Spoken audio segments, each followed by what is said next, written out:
Chapter 3. The Letters from No One. The escape of the Brazilian boa constrictor earned Harry his longest ever punishment. By the time he was allowed out of his cupboard again, the summer holidays had started, and Dudley had already broken his new cine camera, crashed his remote control aeroplane, and, first time on his racing bike, knocked down old Mrs. Figg as she crossed Privet Drive on her crutches. Harry was glad school was over, but there was no escaping Dudley's gang, who visited the house every single day. Pierce, Dennis, Malcolm, and Gordon were all big and stupid, but as Dudley was the biggest and stupidest of the lot, he was the leader. The rest of them were all quite happy to join in Dudley's favourite sport, Harry hunting. This was why Harry spent as much time as possible out of the house, wandering around and thinking about the end of the holidays, where he could see a tiny ray of hope. When September came, he would be going off to secondary school, and, for the first time in his life, he wouldn't be with Dudley.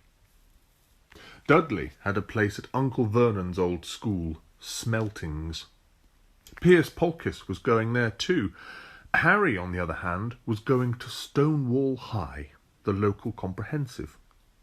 Dudley thought this was very funny. "They stuff people's heads down the toilet first day at Stonewall," he told Harry. "Want to come upstairs and practice?" "No, thanks," said Harry. "The poor toilets never had anything as horrible as your head down it. It might be sick." Then he ran before Dudley could work out what he'd said. One day in July, Aunt Petunia took Dudley to London to buy his Smeltings uniform, leaving Harry at Mrs. Figg's.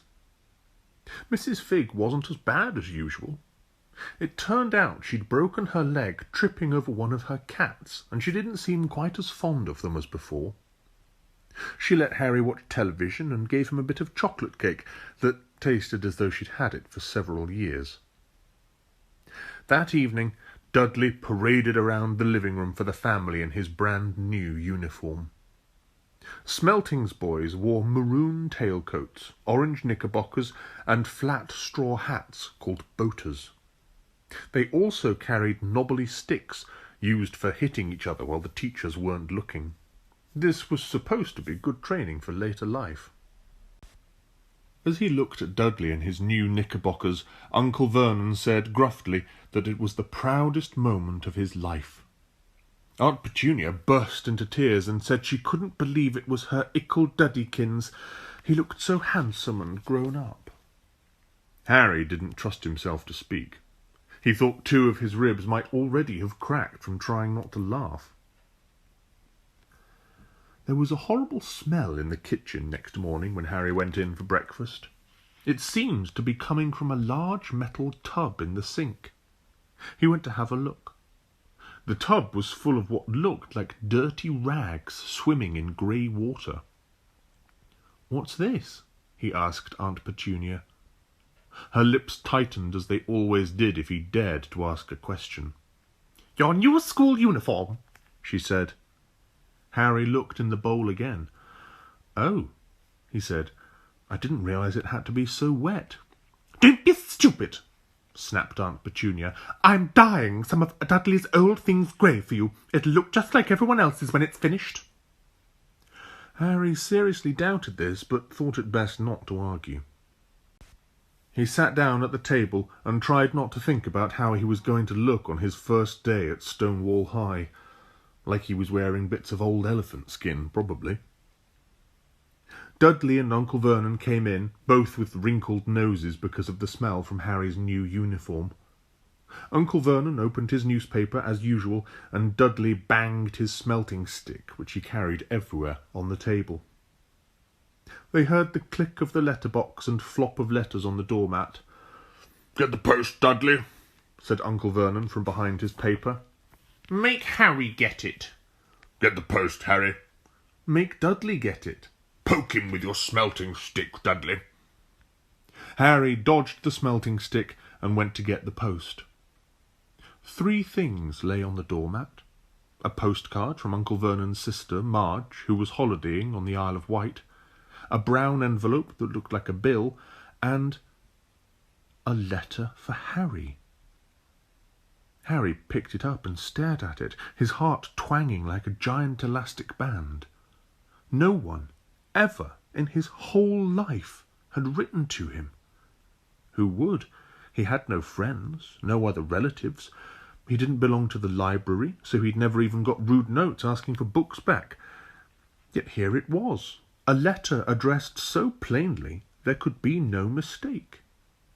Mr. H. Potter, The Cupboard Under the Stairs, 4 Privet Drive, Little Whinging, Surrey.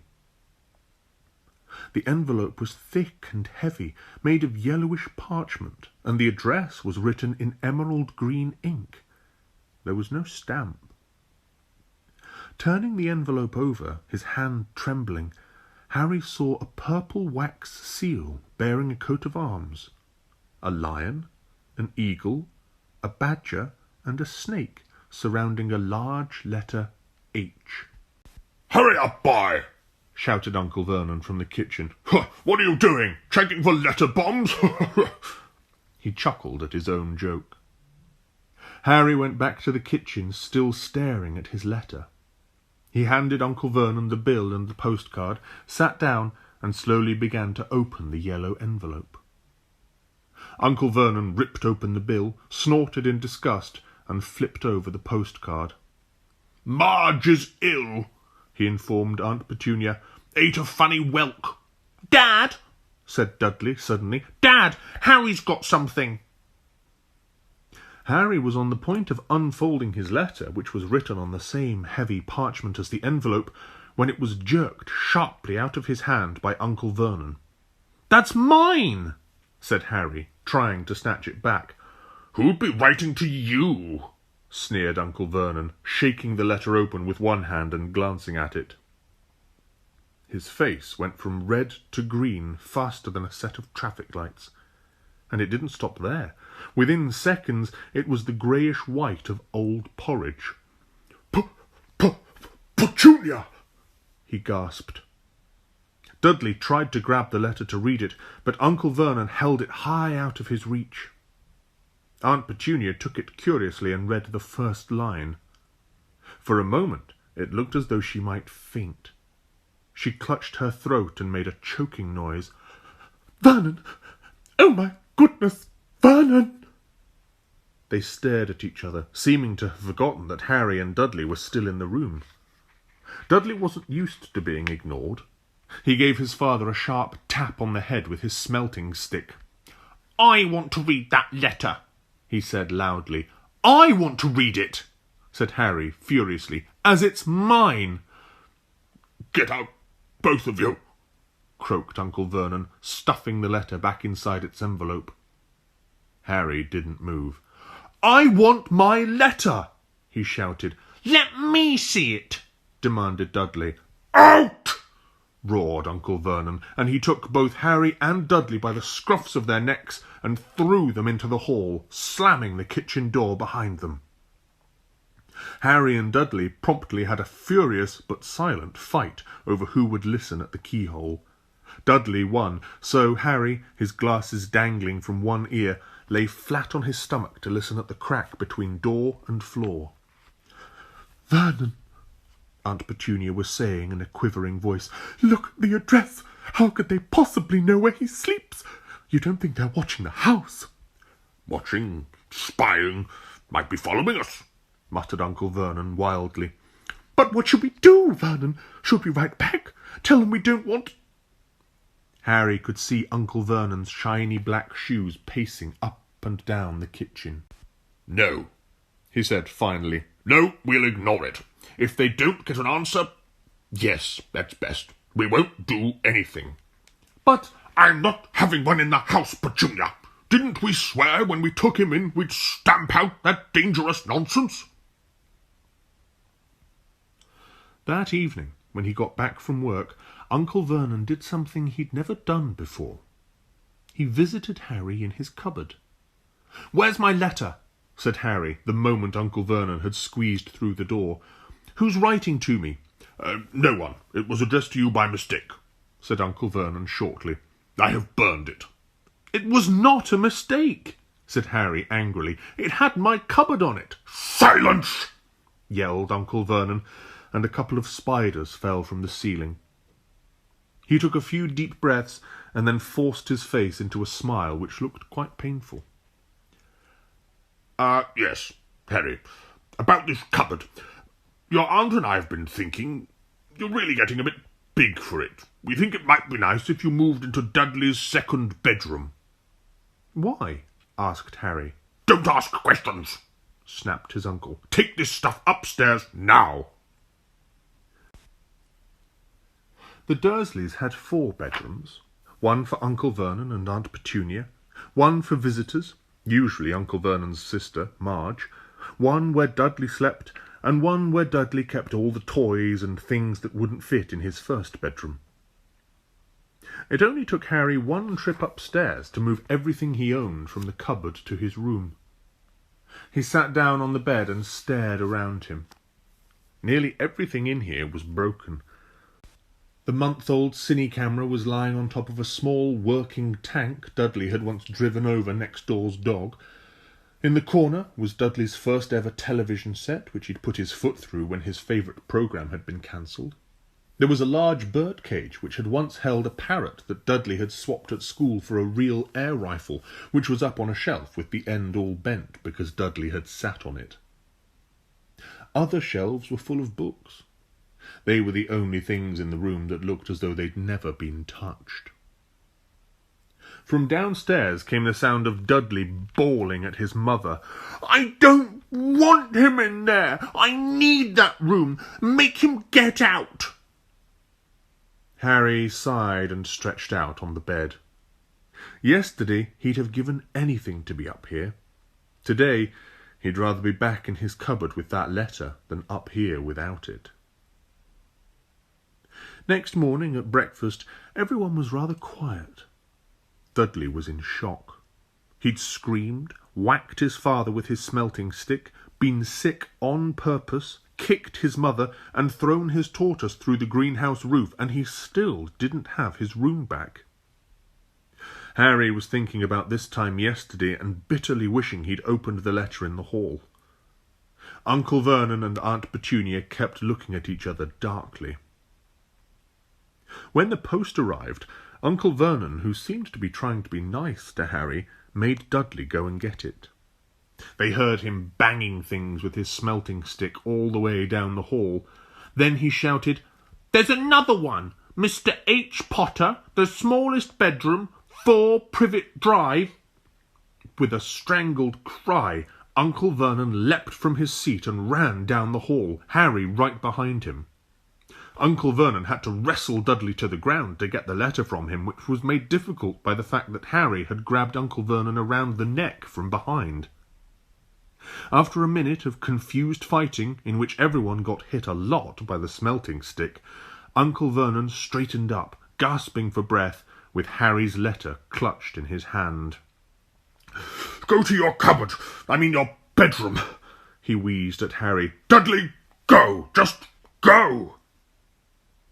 Harry walked round and round his new room. Someone knew he had moved out of his cupboard, and they seemed to know he hadn't received his first letter. Surely that meant they'd try again. And this time he'd make sure they didn't fail. He had a plan. The repaired alarm clock rang at 6 o'clock the next morning. Harry turned it off quickly and dressed silently. He mustn't wake the Dursleys. He stole downstairs without turning on any of the lights. He was going to wait for the postman on the corner of Privet Drive and get the letters for number 4 first. His heart hammered as he crept across the dark hall towards the front door. Ah! Harry leapt into the air. He'd trodden on something big and squashy on the doormat. Something alive. Lights clicked on upstairs, and to his horror, Harry realised that the big squashy something had been his uncle's face. Uncle Vernon had been lying at the foot of the front door in a sleeping bag, clearly making sure that Harry didn't do exactly what he'd been trying to do. He shouted at Harry for about half an hour and then told him to go and make a cup of tea. Harry shuffled miserably off to the kitchen, and by the time he got back, the post had arrived right into Uncle Vernon's lap. Harry could see 3 letters addressed in green ink. "I want—" he began, but Uncle Vernon was tearing the letters into pieces before his eyes. Uncle Vernon didn't go to work that day. He stayed at home and nailed up the letterbox. "See," he explained to Aunt Petunia through a mouthful of nails, "if they can't deliver them, they'll just give up." "I'm not sure that'll work, Vernon." "Oh, these people's minds work in strange ways, Petunia. They're not like you and me," said Uncle Vernon, trying to knock in a nail with the piece of fruitcake Aunt Petunia had just brought him. On Friday, no fewer than 12 letters arrived for Harry. As they couldn't go through the letterbox, they had been pushed under the door, slotted through the sides, and a few even forced through the small window in the downstairs toilet. Uncle Vernon stayed at home again. After burning all the letters, he got out a hammer and nails and boarded up the cracks around the front and back doors so no one could get out. He hummed "Tiptoe Through the Tulips" as he worked and jumped at small noises. On Saturday, things began to get out of hand. 24 letters to Harry found their way into the house, rolled up and hidden inside each of the 24 eggs that their very confused milkman had handed Aunt Petunia through the living-room window. While Uncle Vernon made furious telephone calls to the post office and the dairy, trying to find someone to complain to, Aunt Petunia shredded the letters in her food mixer. "Who on earth wants to talk to you this badly?" Dudley asked Harry in amazement. On Sunday morning, Uncle Vernon sat down at the breakfast table looking tired and rather ill, but happy. "No post on Sundays," he reminded them happily as he spread marmalade on his newspapers. "No damn letters today." Something came whizzing down the kitchen chimney as he spoke and caught him sharply in the back of the head. Next moment, 30 or 40 letters came pelting out of the fireplace like bullets. The Dursleys ducked, but Harry leapt into the air, trying to catch one. "Out! Out!" Uncle Vernon seized Harry around the waist and threw him into the hall. When Aunt Petunia and Dudley had run out with their arms over their faces, Uncle Vernon slammed the door shut. They could hear the letters still streaming into the room, bouncing off the walls and floor. "That does it," said Uncle Vernon, trying to speak calmly, but pulling great tufts out of his moustache at the same time. "I want you all back here in 5 minutes, ready to leave. We're going away. Just pack some clothes. No arguments." He looked so dangerous with half his moustache missing that no one dared argue. 10 minutes later, they had wrenched their way through the boarded-up doors and were in the car, speeding towards the motorway. Dudley was sniffling in the back seat. His father had hit him round the head for holding them up while he tried to pack his television, video, and computer in his sports bag. They drove. And they drove. Even Aunt Petunia didn't dare ask where they were going. Every now and then, Uncle Vernon would take a sharp turning and drive in the opposite direction for a while. "Shake 'em off! Shake 'em off!" he would mutter whenever he did this. They didn't stop to eat or drink all day. By nightfall, Dudley was howling. He'd never had such a bad day in his life. He was hungry.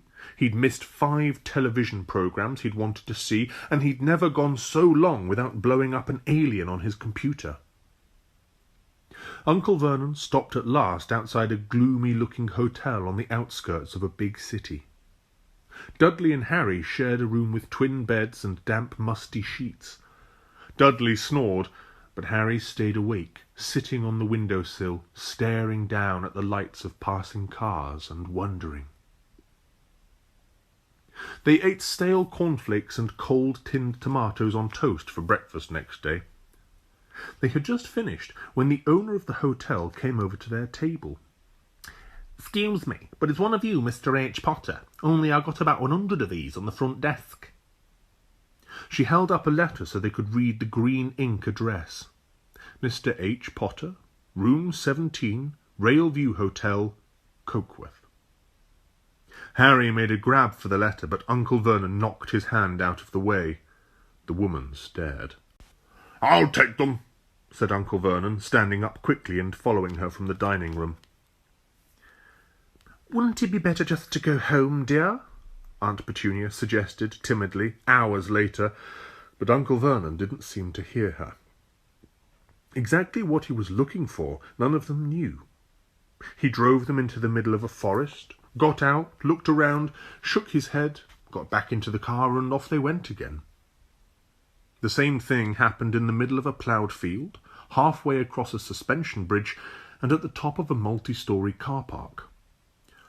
"Daddy's gone mad, hasn't he?" Dudley asked Aunt Petunia dully late that afternoon. Uncle Vernon had parked at the coast, locked them all inside the car, and disappeared. It started to rain. Great drops beat on the roof of the car. Dudley snivelled. "It's Monday," he told his mother. "The Great Humberto's on tonight. I want to stay somewhere with a television." Monday. This reminded Harry of something. If it was Monday, and you could usually count on Dudley to know the days of the week because of television, then tomorrow, Tuesday, was Harry's 11th birthday. Of course, his birthdays were never exactly fun. Last year the Dursleys had given him a coat hanger and a pair of Uncle Vernon's old socks. Still, you weren't 11 every day. Uncle Vernon was back, and he was smiling. He was also carrying a long, thin package and didn't answer Aunt Petunia when she asked what he'd bought. "Found the perfect place," he said. "Come on, everyone out." It was very cold outside the car. Uncle Vernon was pointing at what looked like a large rock way out to sea. Perched on the top of the rock was the most miserable little shack you could imagine. One thing was certain, there was no television in there. "Storm forecast for tonight," said Uncle Vernon gleefully, clapping his hands together, "and this gentleman's kindly agreed to lend us his boat."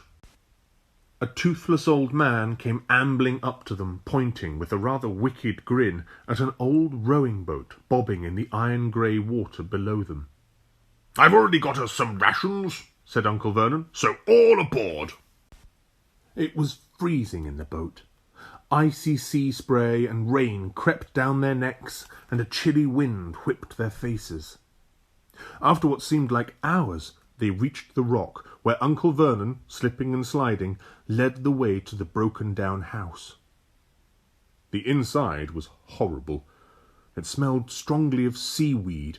The wind whistled through the gaps in the wooden walls, and the fireplace was damp and empty. There were only 2 rooms. Uncle Vernon's rations turned out to be a packet of crisps each and 4 bananas. He tried to start a fire, but the empty crisp packets just smoked and shriveled up. "Could do with some of those letters now, hey?" he said cheerfully. He was in a very good mood. Obviously he thought nobody stood a chance of reaching them here in a storm to deliver post. Harry privately agreed, though the thought didn't cheer him up at all. As night fell, the promised storm blew up around them. Spray from the high waves splattered the walls of the hut, and a fierce wind rattled the filthy windows. Aunt Petunia found a few mouldy blankets in the second room and made up a bed for Dudley on the moth-eaten sofa. She and Uncle Vernon went off to the lumpy bed next door, and Harry was left to find the softest bit of floor he could and to curl up under the thinnest, most ragged blanket.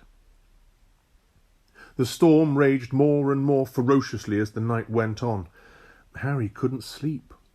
He shivered and turned over, trying to get comfortable, his stomach rumbling with hunger.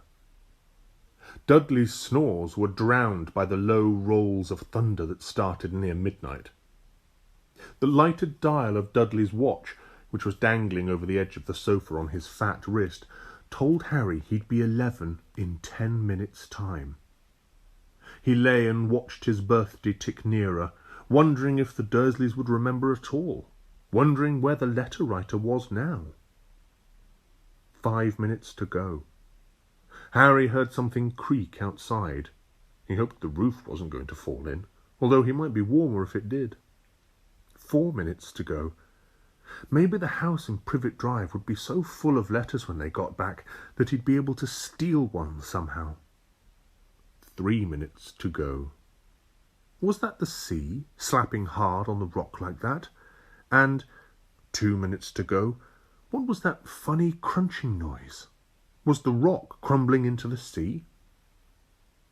1 minute to go, and he'd be 11. 30 seconds. 20. 10. 9. Maybe he'd wake Dudley up just to annoy him. 3. 2. 1. Boom! The whole shack shivered, and Harry sat bolt upright, staring at the door. Somebody was outside, knocking to come in.